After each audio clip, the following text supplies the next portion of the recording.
Hello and hi. വീണ്ടും ഞാൻ ഇന്നൊരു ബീൻസ് ഉപ്പേരി റെസിപ്പിയാണ് ഷെയർ ചെയ്യുന്നത്. ഇവിടെ നിങ്ങൾക്ക് കാണാം, ബീൻസിനെ ഞാൻ ചെറുതായിട്ട് അരിഞ്ഞ് പ്ലേറ്റിൽ വെച്ചിട്ടുണ്ട്.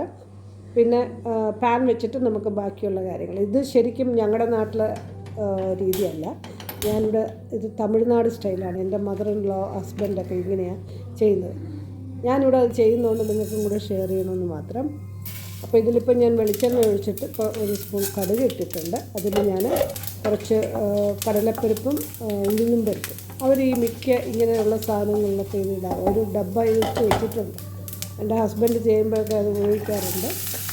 അപ്പം ഇത് ഇനിയിപ്പം ഞാൻ ഇതിലോട്ട് ബീൻസ് ഇടുകയാണ്. ശരിക്കും ഈ കടലപ്പരിപ്പ് ഇതൊക്കെ ഉപ്പുമാവ് ഇതിലൊക്കെ ഇതൊക്കെ ഇടാറുണ്ട്. ഇങ്ങനെ ഇവർക്ക് ഈ ഒരു ശൈലിയാണ്. നമ്മുടെ നാട്ടിൽ അങ്ങനെയൊന്നും ചെയ്യാറില്ല. പക്ഷെ ഞാനിപ്പോൾ അത് പഠിച്ചു. അപ്പോൾ നമുക്ക് ഈ ബീൻസ് നന്നായിട്ട് വഴറ്റി അതിലോട്ട് ഇനിയിപ്പം നമുക്ക് നന്നായിട്ടൊന്ന് വഴണ്ട് വരുമ്പോൾ നമുക്ക് കുറച്ച് ഒരു അര ടീസ്പൂൺ മഞ്ഞളും പിന്നെ പാകത്തിനുള്ള ഉപ്പും ഇട്ട് നന്നായിട്ട് പിന്നെ യോജിപ്പിക്കാം. അത് യോജിപ്പിച്ചിട്ട് അടച്ചു വെച്ച് കുറച്ച് നേരം വേവിക്കണം. അപ്പോൾ ഇത് എളുപ്പത്തിൽ നമുക്ക് ശരിക്കും ഉള്ളിയൊന്നും ഇല്ലാതെയാണ് ഇത് ചെയ്യുന്നത്. അപ്പോൾ വളരെ ഇതൊരു വെറൈറ്റി ടേസ്റ്റാണ്. ചെയ്യാത്ത ആൾക്കാർ ഇത് ചെയ്ത് നോക്കണം, നിങ്ങൾക്ക് ഇഷ്ടപ്പെടുന്ന ആൾക്കാർക്ക്. ഇനി ഒരു അര ഗ്ലാസ്സും ഇല്ല, അതിന് തക്കതായിട്ടുള്ള വെള്ളം ഞാൻ ഒഴിച്ച് അത് നന്നായിട്ടൊന്ന് യോജിപ്പിച്ചിട്ട്, ഒരുപാട് വെള്ളം പാടില്ല, നമുക്ക് അടി നിൽക്കുന്ന രീതിയിൽ മതി അതിൻ്റെ താഴ്ഭാഗം. അപ്പോൾ ഞാൻ കാണിച്ചു തരാം. അപ്പോൾ ഇത് നമുക്കിനി നന്നായിട്ട് യോജിപ്പിച്ചിട്ട് ഒന്ന് അടച്ചു വെക്കാം. അടച്ചു വെച്ച് ഈ വെള്ളത്തിൽ കിടന്നത് നന്നായിട്ടൊന്ന് അപ്പോഴത്തേക്ക് വെന്തോളും. കണ്ടില്ലേ, അടിഭാഗം മാത്രമാണ് വെള്ളമുള്ളത്, അത് വെന്തോളും.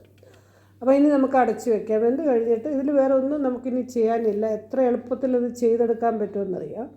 അപ്പം ഈ സമയം ഉപ്പുണ്ടോ എന്ന് നോക്കണം. പിന്നെ ഇത് നമുക്ക് ശരിക്കും ഇത് വെന്ത് കഴിയുമ്പോൾ ഇതിനെ ഒന്ന് ഞെക്കി നോക്കണം ഇത് വെന്തോ എന്നുള്ളത്, ബീൻസ്. പിന്നെ അപ്പോൾ നന്നായിട്ട് ഇതിനെ ഒന്ന് ഇളക്കി യോജിപ്പിച്ചതിന് ശേഷം നമുക്ക് അടച്ചു വയ്ക്കാം.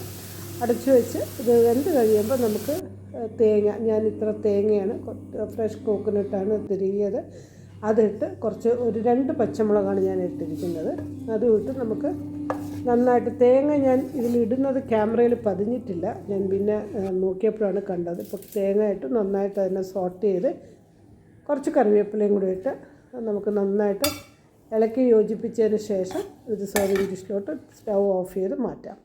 അപ്പോൾ ഇത് ശരിക്കും ഒരു നല്ല മണമാണ്. ഇപ്പം നമുക്കിത് ശരിക്കും തേങ്ങയും കൂടെയൊക്കെ ഇടുമ്പോൾ നല്ലൊരു മണമാണ്, ഒരു പ്രത്യേക ടേസ്റ്റാണ്. അപ്പം ഞാൻ ഈ സെർവിങ് ഡിഷിലോട്ടെല്ലാം മാറ്റിയിട്ടുണ്ട്. അത്രയ്ക്കേ ഉള്ളൂ, അര കിലോ വരത്തുള്ളൂ. അപ്പം നിങ്ങളും ഇതുപോലെ ചെയ്യാത്ത ആൾക്കാരൊന്ന് ചെയ്ത് നോക്കണം. പിന്നെ വെറൈറ്റി ആയിട്ട് വീഡിയോ ഇഷ്ടപ്പെട്ടെന്ന് വിശ്വസിക്കുന്നു. ഇഷ്ടപ്പെട്ടിട്ടുണ്ടെങ്കിൽ like and share and subscribe ചെയ്യാൻ മറക്കരുതേ. Thanks for watching. ബൈ.